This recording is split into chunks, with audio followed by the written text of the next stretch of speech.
Christian Chevant. Hier, la bataille qui doit être gagnée par les cheminots est celle de l'opinion. Roger, quels sont les grands mouvements qui ont marqué l'histoire de la compagnie ferroviaire? Toute chronologie doit se penser à l'échelle d'une carrière professionnelle. Les plus anciens cheminots en activité ont pu faire grève en 1986 et en 1995, mais n'ont pas connu la période antérieure, pendant laquelle ce groupe social n'était pas revendicatif outre mesure.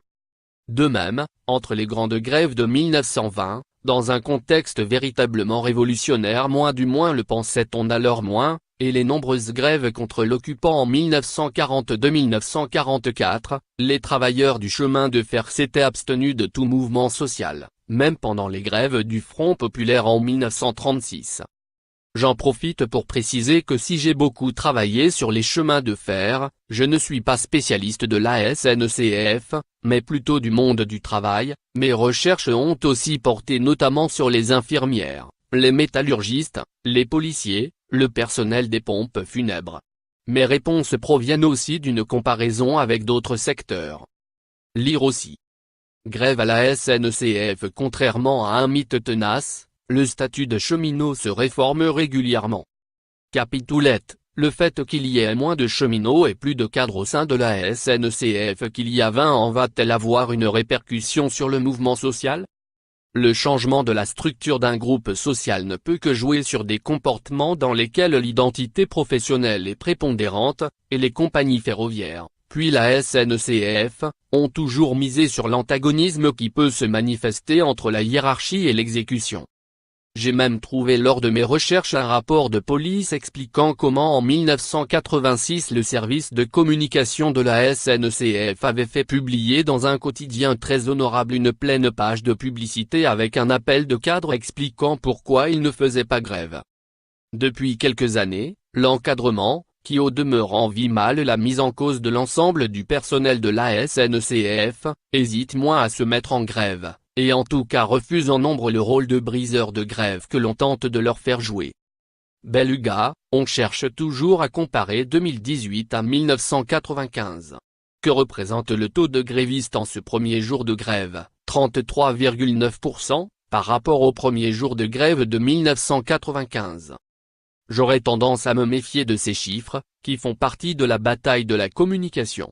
Est-ce 33,9% parce que cela fait plus sérieux que 34%, ou simplement un tiers par rapport à l'ensemble des agents de la SNCF qui doivent travailler ce jour-là, ou est-ce que l'on prend en compte les agents en congé, en RTT, en arrêt maladie?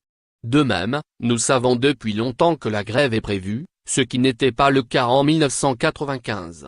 Attendons un peu pour y voir un peu plus clair. Les deux moments cruciaux seront la reprise du travail jeudi 5 et la reprise de la grève dimanche 8 avril.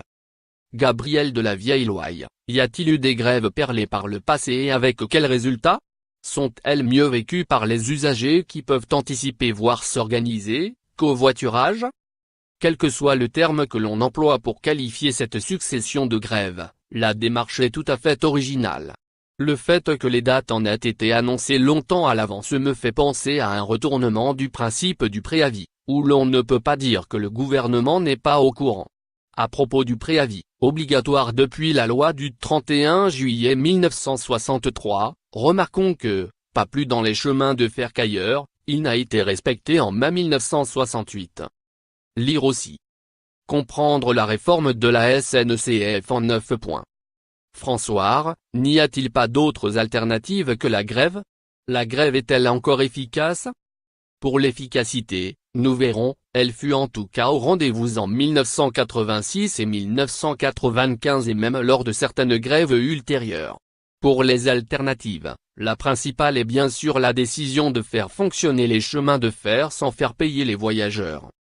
Le vendredi 17 mai 1968, la grève s'est déclenchée de manière impromptue et a été très suivie dans la région parisienne. Dans plusieurs dépôts, les assemblées générales ont décidé de faire rouler les trains pour ramener chez eux les habitants des banlieues. Les trains étaient conduits par des grévistes, les aiguillages actionnés par des grévistes, etc. En 1989, des contrôleurs ont même fait la grève de la pince, assurant l'essentiel de leur service et permettant ainsi aux trains de rouler, mais refusant de procéder au contrôle des billets des voyageurs. La direction ne s'y est pas trompée et, craignant la diffusion d'un tel mode d'action, a sanctionné ses agents. Légalement, les cheminots n'ont pas aujourd'hui le droit d'user d'autres armes que de celles de l'arrêt de travail qui, inexorablement, immobilise les trains. Antigone, qu'est-ce qui fait le succès d'un mouvement social? Ce sont souvent les conséquences économiques qui peuvent conduire un patron à céder. Dans le cas présent, il est évident que la bataille qui doit être gagnée, ou qui peut être perdue, est celle de l'opinion.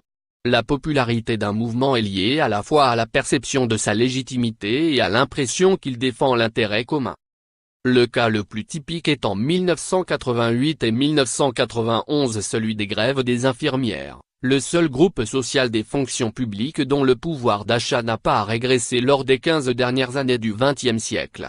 Après les grèves des cheminots en 1986 et 1995, les directions de la SNCF ont promu le recrutement de femmes en expliquant en off que cela ferait régresser la conflictualité.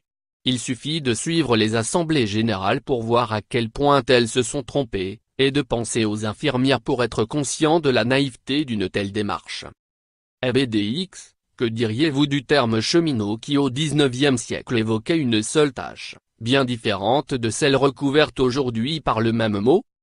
Ce terme, qui date de la fin du XIXe siècle, est né dans la mouvance syndicaliste. Il apparaît pour la première fois en 1898 dans le journal anarchiste Le Père Peinard, qui à l'occasion d'une grève lance, hardit les cheminots. Ne foirez pas. Il est forgé sur un jeu de mots avec les cheminots qui désignaient les vagabonds ou les travailleurs sans qualification qui se rendaient d'un chantier à l'autre et avait donc une connotation misérabiliste. Il désigne dès le début du XXe siècle l'ensemble des personnels des chemins de fer en excluant longtemps les ingénieurs, mais j'ai entendu des ingénieurs ferroviaires se qualifier eux-mêmes de cheminots car le mot a été largement réapproprié au sein du groupe social. Retrouvez les publications du Monde.fr concernant le projet de loi pour un nouveau pacte ferroviaire présenté par le gouvernement, et ses conséquences.